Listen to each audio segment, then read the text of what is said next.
This week on A Lively Experiment, when should the state turn control of the Providence School District back to the city? And Kamala Harris sits down for her first extended interview since becoming the Democratic nominee for president. A Lively Experiment is generously underwritten by... Hi, I'm John Hazen White Jr. For over 30 years, A Lively Experiment has provided insight and analysis of the political issues that face Rhode Islanders. I'm a proud supporter of this great program and Rhode Island PBS. Joining us on the panel, attorney and former state representative Nick Gorham. Paige Clausius-Parks, executive director of Rhode Island Kids Count. And Brown University political science professor Wendy Schiller. Hello and welcome to Lively. I'm Jim Hummel. Rhode Island's Education Commissioner received approval Thursday evening to extend the state's takeover of the Providence School District for another 3 years to 2027. Her recommendation came after months of speculation and followed a recent vote of the Providence School Board to end the takeover, which began 5 years ago. So, Paige, the Providence School Board was not pleased, and Mayor Smiley said that he was disappointed. I'm kind of torn on this. Where are you on this? I think the council made the right decision. It was a unanimous decision because the work's not over yet, and particularly there needs to be more work and a concrete plan of how to transition the district back to the city. If you read the two reports, especially the School Works report, it says over and over again about the needs for more collaboration and more clear vision together around the governance structure. So that's, I hope, is going to be the focus of the next few years of this turnaround, is how to create a governance structure so that the return to the city is a successful endeavor and a successful transition, because our kids cannot afford for this to fail. So we've got to do it right, make sure there's a plan so that the school board and the city can take over the district and be successful. And in fact, the commissioner said because the absence of an aligned shared vision of governance and limited focus on improving student outcomes troubles me. So that was her reasoning. Yeah, I mean, I do think we can't discount the impact of COVID, even though Providence school systems stayed open. And students were able to go back to school. Just that whole reverb on a lot of things, on teacher retirement, and just sort of catching up, put so much extra pressure, I think, on Providence to make the kinds of reforms that you're looking for. So they just need more time. I mean, I don't think that they haven't been trying. I think there was a major interruption and adjustment, and I think we're still all catching up from that, even in 2024. I can't remember when the Providence school system wasn't in crisis. It's been so long. It's been the burden of Providence. It's been taken over by the state.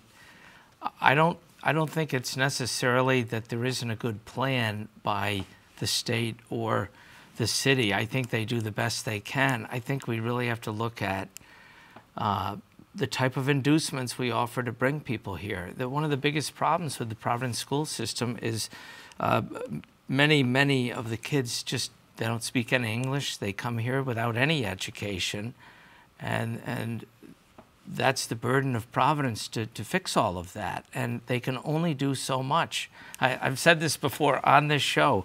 I think we just have to examine inducements. Everybody wants to be a super generous state, and we are super generous to everything. We give really good, attractive benefits to everyone who comes here. But there's a point where I think you have to decide: are we going to be able to afford those type of inducements forever, given the fact that Providence just continues to fail? I don't know how you fix it unless you pour just tons more money into it. I don't think we have the resources. Go ahead, Paige. Well, I think that we have a changing demographic in our whole state as well as in Providence, and it is the responsibility of our city, our school board, of our state to be able to respond to those changing demographics. And we need to do so in a way that is collaborative, where there is clear vision, there are metrics to understand, so that everyone's on the same page about how do we meet the needs of our kids. And it's not about, in my opinion, and it should never be about, do we have the right kids here? should we be incentivizing kids coming, giving generous benefits? Our families and our kids need everything that they can get in order to succeed. And that means creating a school structure and a school system that responds to those kids' needs, that's able to be flexible enough to respond to those needs, and has high expectations for our students. Because all students, no matter who they are or where they come from or their language background, parents want their kids to succeed, kids want to be successful and succeed, so we need to create the systems to make that happen. So I don't disagree in principle with everything you're saying, but now I think Rhode Island not only has, I mean, we have English as a second language, federal and state funded program, but now we have more languages, right? We have a very diverse population, as you're saying, and it's, of course, nobody would say I don't think Nick is saying we don't want to teach kids who are coming here, but we need to have the resources and the infrastructure and the people who can do that. Particularly, was it 12%? Need English ESL services. So we need to figure out a way to pay for that, and I'm supportive of paying for that, hiring people with those skill sets, training more people to be teachers for those skill sets. And I think if you go to a lot of other states, you're seeing a very diverse set of students going to public school. So I never really buy the argument that we attract too many people either. However, I think Nick's point also is we need housing. We need affordable housing. We need employment. It's never just the kid showing up at school. It's the environment that the student lives in that is conducive to better outcomes, like you're saying, student outcomes. So I agree that if you think about government spending, it will cost more money because we need to make sure that they have all the components: food, housing, stable family, and the kind of people who can be teaching them in school, and that is going to cost more money. It's got to be a priority for us because, Nick, that's the future of the Rhode Island economy. Do we have the means for that? That's really it. This comes up all the time. I mean, of course, everybody, I believe 99% of the people in this state are generous. The question is, how generous are we going to be? Are we going to attract people who really have no resources at all? They arrive here with nothing, and they need housing. Their children don't speak any English. They've never been to school. Some of them, many of them. That's a very difficult challenge. It's a real challenge. But if you look at the work rate of people who are immigrants, the vast majority of people who come here who are allowed to work or are undocumented, but still they work. Yes. I mean, they work. Yes. They're working. Their families are working. Part of the problem with the family structure is that they have to work, and then the kids maybe not get the supervision that they need or the safety that they need. So I think thinking about them is thinking of an investment in the future of Rhode Island's economy, not a cost expenditure. Correct. Well. Correct. And I mean, our multilingual learners, so our kids who are coming into our school systems who speak languages other than English, that's an amazing benefit. Most of the world is multilingual. And the United States is a weird outlier that we don't recognize the value of having multiple languages. And we're an aging population in our state, so we need people. I wonder, really, is the state situated such as it is right now to assume these type of burdens? I just don't think. I don't think we have enough money. I don't know what the alternative is, though. Exactly. We're here. The other thing is we've been so focused on Providence. You remember the Hopkins report came out and we talked about it whatever that summer was, and I was stunned when I was reading this. It's been 5 years since the takeover. The education commissioner was brought in here to look at the whole state. And we've always struggled in test scores, and we've struggled. So what's going on in South Kingstown and Cumberland and whatever? So much of her focus has been on Providence. My concern is, what are we looking at? And the pandemic set us back. But if you're a kid in the Aquidneck Island or in the Blackstone Valley or in South County, what are they doing for them when Providence is... But I mean, you can make an argument that people want to move and live, go to East Greenwich, for example, or Cumberland because, quote unquote, the schools are better, or Barrington. So, we have all sorts of associations because the way we fund our school system based on property taxes creates all sorts of communities that can, in fact, spend the resources that Nick's talking about at the local level. And then you got Providence that doesn't have the same tax base. They don't have the money. They don't have right. So the problem is it's because how we fund our schools. you have to argue is, to put it bluntly, is messed up, because we literally privilege communities through property taxes. So the higher the housing cost, the higher the property tax, at least in Rhode Island, the quote unquote better the schools. So it's a constant problem. You know, New Jersey had to reconfigure their entire funding system because it was ruled unconstitutional in New Jersey because it created inequality in education. We don't have that circumstance in Rhode Island. And I also want to add, and I completely agree with you, and also this is a lot of work for Rhode Island's Department of Education to bring on Providence Public Schools. And there's been no additional funding to support that kind of work. And in fact, the Department of Education has for several years submitted into their budget proposal to have a school transformation specialist, and they have been denied those funds year after year. Yeah, we've got a $14 billion budget, not enough money apparently. Finally, before we leave, what metrics would you like to see before it goes back to Providence? What does Providence need to do to say, okay, we're ready to take back the control? So the school board in Providence, first of all, it's in transition right now. That's going to change. So we got to see how those changes happen.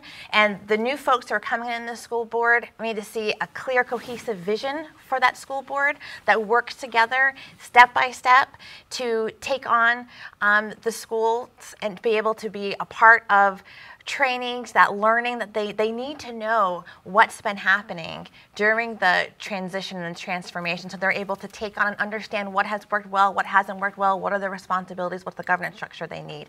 We also need the city to be able to take on the ownership and the financial requirements also to take on the district, and to find a way to support the schools, providing the funding that it really needs. And I know we're talking about Providence has no money. Providence does have money. Providence does have money, but it's a choice of where do they spend that money. No, the money is committed to the pensions. I mean, the problem is, like Nick is... So that needs to be fixed. That needs to be looked at. That needs to be looked at. Our kids cannot continue to be denied the funding that they need. For the state is putting up their money. All right, final point. We're going to do an entire... All right, executive decision. We're going to stay and do an entire 2-hour show on just Providence Schools. Last point? The assumption is that there's enough money. This is like the economist stuck on an island. I think I've used this metaphor before. And the economist has a can of beans that he can survive on. He says, well, let's assume I have a can opener so we can open this. We don't have the beans or the can opener to fund the schools in Providence. We don't have the money. Well, we don't have it. And maybe private, I would say that things like, there's a lot of private foundations that are interested in education. And I know we get funding, but I think there could be a lot more effort on the part of even Mayor Smiley, but also the city itself, to say, listen, give us some money as a model. We need more ESL teachers. Fund that for 5 years. I mean, there's ways of looking at private foundation support that I'm not sure, even starting with the Rhode Island Foundation, I don't know those numbers, but my guess is they could be higher. Last point, quickly. Well, the Rhode Island has provided money to support Providence Public Schools, and the property taxes is a problem. It's an inequitable way of funding our school districts. So that needs to be taken on by our General Assembly as well. It's just inherently a bad system that allows inequities to continue. However, the city does have money, not saying it has enough to support everything that the whole city needs, but there are choices that are made every year around how do you prioritize, and I'm saying we prioritize our kids every time. Okay.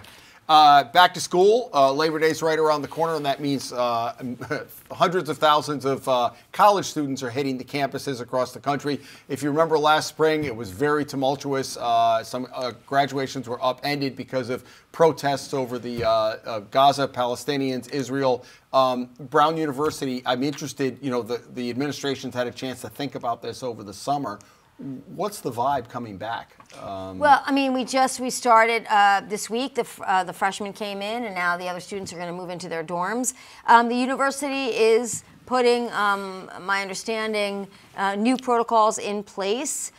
For protests. For protests. But, you know, they reached an agreement with the key protest actor organizations saying, you know, school has to go on, you can't be disruptive, you can't, you know, disrupt anybody's way of living here, no encampments, and in return, the process by which a divestment petition is considered by the university will happen. It's called ACRM, the group that considers it university level, recommends to the president, but now that will automatically automatically go to the governing corporation of Brown University in their meeting in October, and they will consider the request to divest from businesses that profit off the war in Gaza. So it's very important that it is not a complete BDS, boycott, a divestment of all things Israel, but it is a request not to invest in or use the portfolio in companies that profit.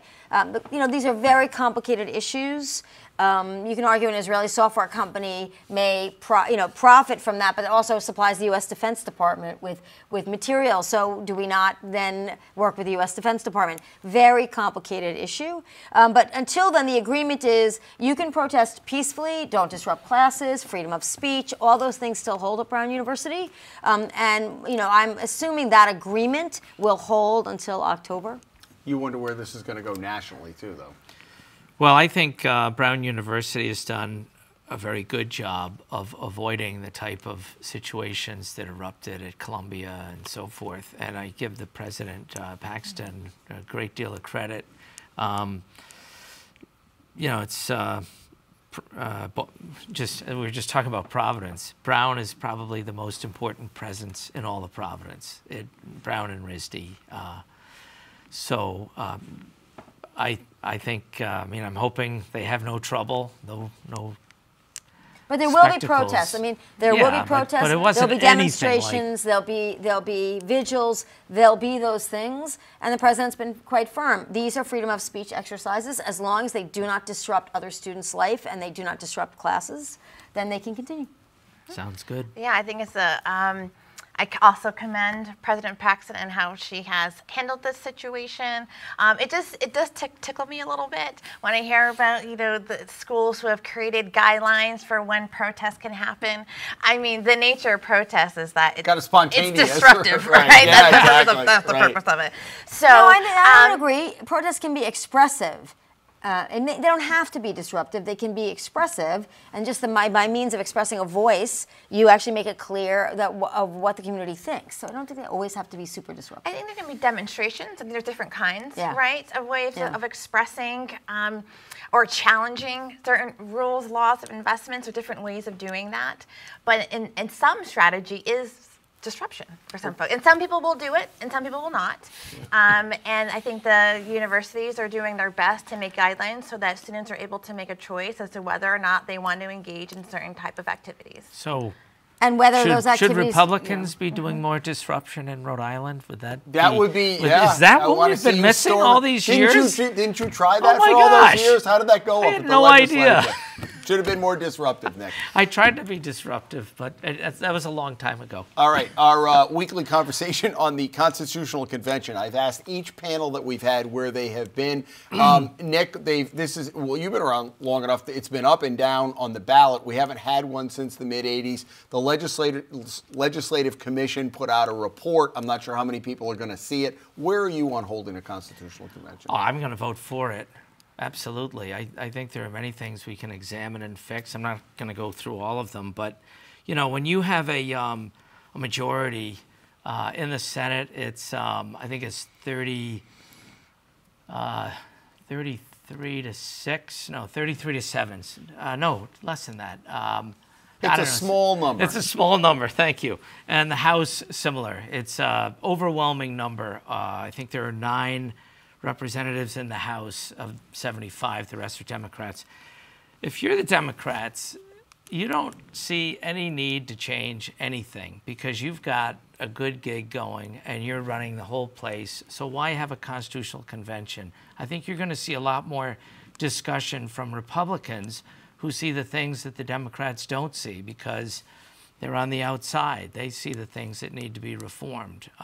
So I'm going to vote for it. Paige? As an organization, we're not weighing in on this, but I would say, what we are in favor of is a system that allows the public to be able to participate and to have a say. And the way that our current legislative process is, there's a lot of room for improvement, but there is a process for people to have a say and to voice their opinion and their needs. And so I think the question is, does the Constitutional Convention allow for that public type of discourse and accountability the same way that the legislative process does? I think that's very well said. And, having written a whole book on the 17th Amendment, which was designed to elect senators directly as opposed to being selected by state legislatures, which was the constitutional setup, the promise was it was going to make the Senate more responsive, more accountable, and less corrupt. And more and less beholden to big business. How'd that go? 1913. It's 2024. Not so well. So I think the point is, if you're promising things will be more responsive and more democratic, as to your point, I think that's a big promise, and I think it's tough to keep. So if that's the incentive, then I think that's overpromising. But if it's just, hey, can we, we need an inspector general? Do we need other kinds of powers that need to change? I think that's worth a conversation. Well put, Inspector General. If the bridge doesn't prove we need it, I don't know what does. Well, that's the argument. And we can go back to 38 Studios and DEPCO and all those things that have happened just because of bad government and not enough oversight, because the governor's office is too weak. Well, you're by Constitution. You're going to see a lot of, not individually, but the governor itself, the office. All right, you're going to see a lot of advertising between now and Election Day. All right, last topic I want to get to. Nationally, Kamala Harris and Tim Walz coming off the bounce of the Democratic National Convention. They did a sit-down interview. We're taping Thursday evening with Dana Bash. I assume you watched it? Yeah. Reactions? Yeah. They said absolutely nothing. It was perfect.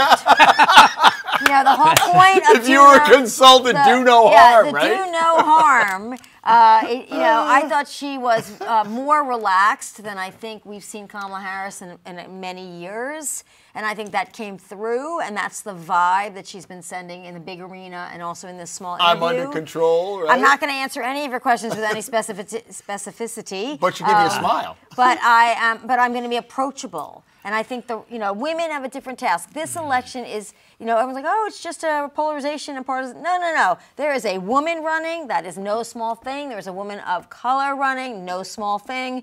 So the pressure on her to be perfect and be approachable and firm is enormous. And it differs from whether it's a man running. But her priors, she's dispelling all these priors, right? The priors were, she ran a bad campaign, or she's tough to work for. In every way, she's presented as accessible, approachable, enthusiastic. I think so far she's been pitch perfect. There's still time to mess it up. She hasn't said anything. Exactly, pitch perfect. That's the game. That's the golden egg. Don't mess up. Well, and on the other side, Trump, every time he opens his mouth, it's a new headline, right? Yeah. A new promise that we can probably expect he's not going to keep. Funding IVF for every American. I mean, that's something his party is saying. What are you talking about? Why didn't she just come out? What is she afraid of? Why didn't she just say, I'm okay with fracking now? She played this game about whether she said she was for it or against it. Just tell us where do you stand now? After that interview, do you have any idea where she stands on fracking? She said she wouldn't put a ban on fracking. She wouldn't put a ban on fracking. That's what she said. Well, I mean, I don't really care what she thinks. I care what she's going to do. Values. Right? What's she going to do? Go ahead and jump in. Well, I was just going to say, for either candidate, right, what I care about is what are you going to do for kids and families? So I'm really interested in their vision of the economic policy for kids. How are we going to reduce child poverty throughout this country? How is the federal government going to continue to support programs that we know are good for kids, such as Head Start, Early Head Start, our K-12 public education funding? Those are all extremely important. What are their views on youth justice and juvenile justice? How are we supporting kids in foster care, both on the federal level, and how does that trickle down to the way states can support our kids? That's what I care most about. Nick and I were talking before we came out. What would have been so difficult to say, look, I know inflation's a big brick around everybody's neck. Maybe we shouldn't have sent out that second round of stimulus, because now in retrospect, we were operating without a handbook in the pandemic. We understand that might have fueled it. We should have approached the border maybe 2 years ago, or for nothing else to take the issue away from the Republicans. Right. You'll never hear somebody say that. Maybe we were wrong, or we should have done something differently. It was the third round, right? So Trump sent out 2 checks. The third round. The third round. Right. So Trump spent a lot of money and sent out checks, and Biden continued the policy.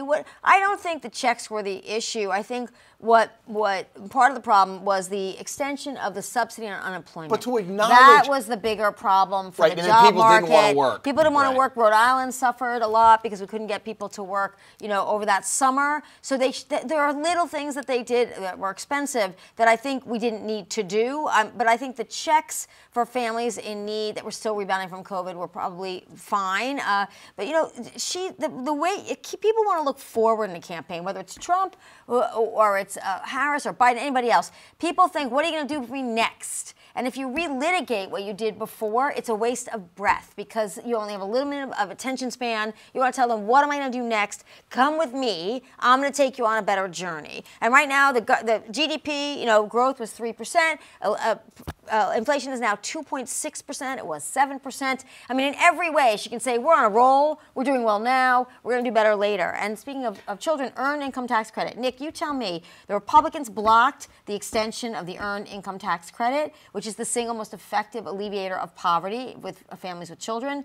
Where are you standing on that? Do you want to see 30 that? seconds. Yeah. I just want to address. See, you're not He's going to gonna answer the pivot. question. He's gonna pivot. You're pulling a Kamala Harris. Go ahead quickly because we got to get to outrageous quickly. I think you have a point, okay? You have a point. I'm not going to concede entirely, but you have a point. The Republicans aren't always right in Congress, but Kamala Harris was the vice president of a president so unpopular that he had to drop out at the behest of his own party. It's okay for her to say, that $2.1 trillion, maybe we should rethink that, but it's too late. Under President Biden, it went through, and we probably should have he should have examined it more carefully. She's the first vice president running in the situation that she's in since George H.W. Bush.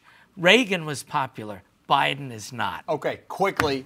Outrages and kudos. We're going to try to limit them to 30, 45 seconds. What do you have? Kudos. It's back to school time. So kudos to families who are helping their kids transition back into school. Big kudos to our teachers who have been in the classroom, getting their classrooms all prepared and ready for our kids, and to our school administrators. Hopefully it's going to be an awesome school year, and major kudos to them. It's a good one. Nick, what do you have? As a kudos for this week, I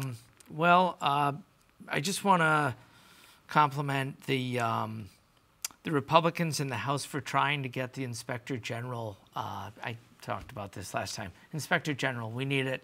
We have too many problems in this state that don't get solved the right way. Bridge, DEPCO, on and on. All right. Last 45 seconds. My outrage was that the congressional delegation supported it, and the governor made a big deal about getting $241 million for the corridor on 95 that's south of Providence. Obviously, we need help there. We need highway money. But you have this big congratulatory celebration, and then the bridge is still broken, and nobody's willing to even apply to fix it as a contractor, and the state is spending money going after companies when the state itself won't even penalize or look inside the DOT. It is an absolute outrage that the congressional delegation is celebrating one thing and doing absolutely nothing on the thing that's really killing the economy. It's killing the economy, partly in Providence, by the way. I mean, the east side economy, downtown economy, it is now having serious effects. People stores are closing. Whole Foods might leave to go to Seekonk because people are in Seekonk. They don't want to come over the bridge. There are real ripple effects here, and nobody in state government seems to be doing anything. And the federal delegation can at least try to put some pressure on them, and they don't seem to be doing that. Yeah, stop with the ribbon cuttings, So right? Exactly. I'm assuming that's not a kudos. No, not a kudos. That is an outrage. It That's was All an right, very outrage. well put. folks, that very is well that put. is all the time we have. Thank you so much for joining us, Nick and Paige. Good to have you back, and Wendy. If you don't catch us Friday at 7 or Sunday at noon, we archive all of our shows at ripbs.org/lively. We hope you have a great weekend and a good week ahead. We'll be back here with a brand new show and full analysis on the week's events as the Lively experiment continues. Have a great weekend.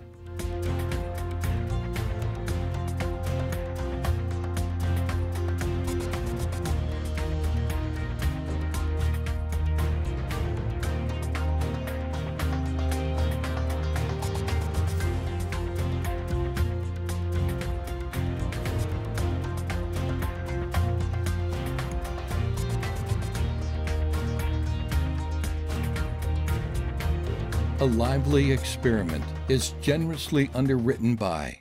Hi, I'm John Hazen White Jr. For over 30 years, A Lively Experiment has provided insight and analysis of the political issues that face Rhode Islanders. I'm a proud supporter of this great program and Rhode Island PBS.